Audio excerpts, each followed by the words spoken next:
नमस्कार, आपका स्वागत है फटाफट खबरों में। मैं हूं आपके साथ भावना रनौत। आज हम लेकर आए हैं उत्तराखंड के हर छोटे बड़े शहर की सबसे तेज और ताजा खबरें। तो चैनल को सब्सक्राइब कीजिए और वीडियो कहां से देख रहे हैं कमेंट बॉक्स में जरूर बताएं। सरकारी तकनीकी संस्थानों के छात्रों को मिलेगी ज्यादा नौकरी, बनेगा एक्सीलेंस सेंटर।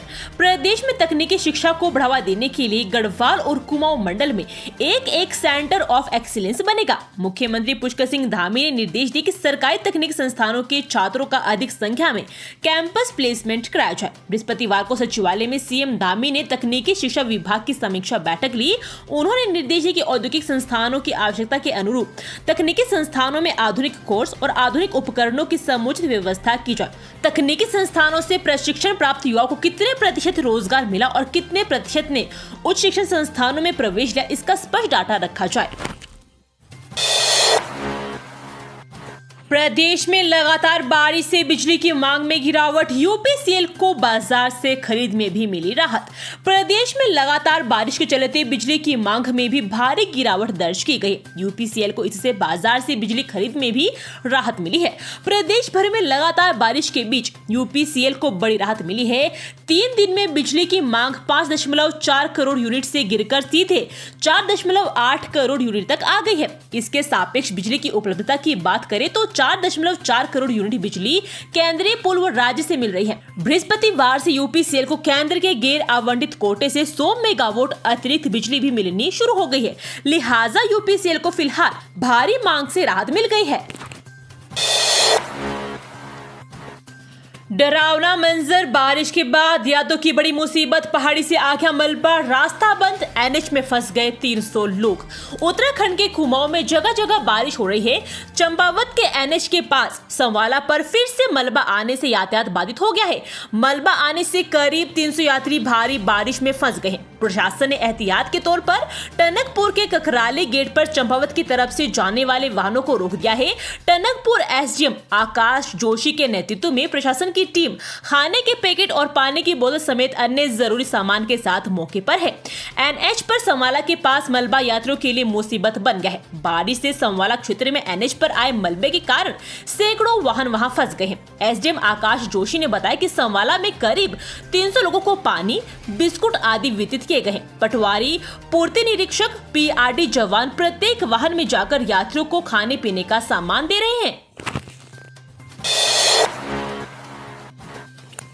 छात्रों के लिए जरूरी खबर, अब गढ़वाल विवि से संबंध कॉलेजों में समर्थ पोर्टल से होंगे यूजी के दाखिले। अगर आप हेमवती नंदन बहुगुणा गढ़वाल विश्वविद्यालय संबंध महाविद्यालय में स्नातक स्तर के पाठ्यक्रमों में प्रवेश चाहते तो ये खबर आपके लिए खास है। अब इन महाविद्यालयों में दाखिले के लिए समर्थ पोर्टल पर आवेदन करना होगा, जबकि स्नातकोत्तर स्तर के प्रवेश विवि की ओर से प्रवेश परीक्षा के आधार पर होंगे। यह फैसला बृहस्पतिवार को विवि और पोर्टल के अधिकारियों के बीच हुई ऑनलाइन बैठक में लिया गया है। राजधानी की बात करें तो यहाँ DAV PG college, DVS PG college, MKP PG college और एसजीआरआर पीजी कॉलेज विवि से संबंध है। बद्रीनाथ और मंगलोर विधानसभा के ओपिनियन और एग्जिट पोल पर रोक, आदेश जारी। चुनाव आयोग ने 10 जुलाई को होने जा रहे बद्रीनाथ और मंगलोर विधानसभा उपचुनाव के मद्देनजर ओपिनियन पोल, एग्जिट पोल पर रोक लगा दी है। अपर मुख्य निर्वाचन अधिकारी डॉक्टर विजय कुमार जोगदंडे की ओर से चमोली और हरिद्वार के जिलाधिकारियों को एक पत्र जारी किया गया। इसमें कहा गया है कि चुनाव आयोग के दिशा निर्देशानुसार 10 जुलाई को सुबह 7 बजे से शाम 6:30 बजे की अवधि के दौरान वर्तमान विधानसभा उपचुनाव को लेकर किसी भी तरह के एग्जिट पोल का आयोजन करने, मीडिया में इसके परिणाम के प्रकाशन या प्रचार प्रसार पर प्रतिबंध रहेगा। अब ऑनलाइन खरीद सकेंगे उत्तराखंड के स्थानीय उत्पाद। हाउस ऑफ हिमालयाज और अमेजॉन इंडिया के बीच हुआ एमओयू। मुख्यमंत्री पुष्कर सिंह धामी की उपस्थिति में शुक्रवार को सचिवालय में उत्तराखंड के umbrella brand house of Himalayas एवं अमेजॉन इंडिया के बीच एमओयू हस्तांतरित किया गया। इस अवसर पर मुख्यमंत्री ने अमेजॉन इंडिया के ई मार्केटिंग पोर्टल पर हाउस ऑफ हिमालयाज की विधिवत लॉन्चिंग की। मुख्यमंत्री ने उत्तराखंड के स्थानीय उत्पादों की खरीदारी भी की।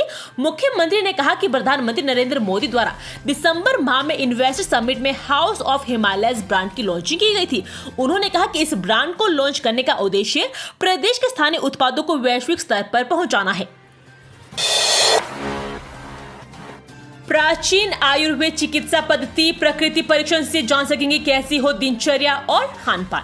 प्राचीन आयुर्वेद चिकित्सा पद्धति में प्रकृति परीक्षण से कोई भी व्यक्ति आसानी से अपनी दिनचर्या और खान पान की स्थिति की जानकारी ले सकता है। पहली बार आयुर्वेद विभाग की ओर से सचिवालय समेत 5 जिला चिकित्सालयों में प्रकृति परीक्षण कियोस्क मशीन लगाई जा रही है। जल्द ही इस सुविधा को शुरू किया जाएगा। आयुर्वेद पद्धति में वात, पित्त, कफ दोष के आधार पर व्यक्ति के स्वास्थ्य का प्रकृति परीक्षण किया जाता है, जिसमें स्वस्थ और निरोग जीवन शैली के लिए दिनचर्या और खान पान अपनाने की सलाह दी जाती है। प्रकृति परीक्षण में आयुर्वेद ग्रंथों के आधार पर व्यक्ति के शारीरिक व मानसिक स्वास्थ्य संबंधित सवाल किए जाते हैं। इन सवालों का जवाब देने पर व्यक्ति के प्रकृति को परखा जाता है। इसके आधार पर डॉक्टर दिनचर्या के साथ फल, सब्जी और भोजन करने की सलाह देते हैं। नए कानून बीएनएस के तहत चर्चित अधिवक्ता पर मुकदमा दर्ज, धमकी और अपमानित करने का आरोप। उत्तराखंड बार एसोसिएशन के पूर्व अध्यक्ष की तहरीर पर चर्चित अधिवक्ता पर नए कानून भारतीय न्याय संहिता के तहत आपराधिक धमकी और गाली गलौज संबंधी धाराओं में पहला मुकदमा दर्ज हुआ है। वहीं एक पुरानी घटना में वरिष्ठ अधिवक्ता की तहरीर पर अधिवक्ता और उसके बेटे के खिलाफ आईपीसी की आपराधिक धमकी और अपमानित करने के इरादे से शांति भंग संबंधी धाराओं में मुकदमा लिखा गया है। कोतवाली पुलिस मामले की जांच कर रही है। पुलिस को दी तहरीर में उत्तराखंड बार एसोसिएशन के पूर्व अध्यक्ष सुरेंद्र मित्तल ने आरोप लगाया कि हरबटपुर के फतेहपुर निवासी अधिवक्ता रईसुद्दीन सिद्दीकी ने जेल से बाहर आने पर उनको मोबाइल पर गालियां दी और बर्बाद करने की धमकी देने लगा। आश्रम से भागी 2 बच्चियां, पुलिस को बताया रोज होती है मारपीट, बोली छोटी बहन को भी मारते हैं बहुत। लक्सर के गांव में निर्धन बच्चों के लिए चल रही आश्रम से 2 बच्चियां सेदाबाद गांव में ग्रामीण के घर पहुंची। बच्चों को डरा सहमा देख ग्रामीणों ने तुरंत पुलिस को बताया, जिसके बाद मौके पर पहुंची पुलिस ने बच्चों से जानकारी जुटाई।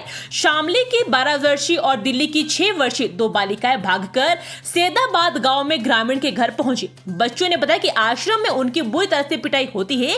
12 वर्षीय बच्ची ने आश्रम में मौजूद अपनी छोटी बहन से भी मारपीट की बात पुलिस को बताई।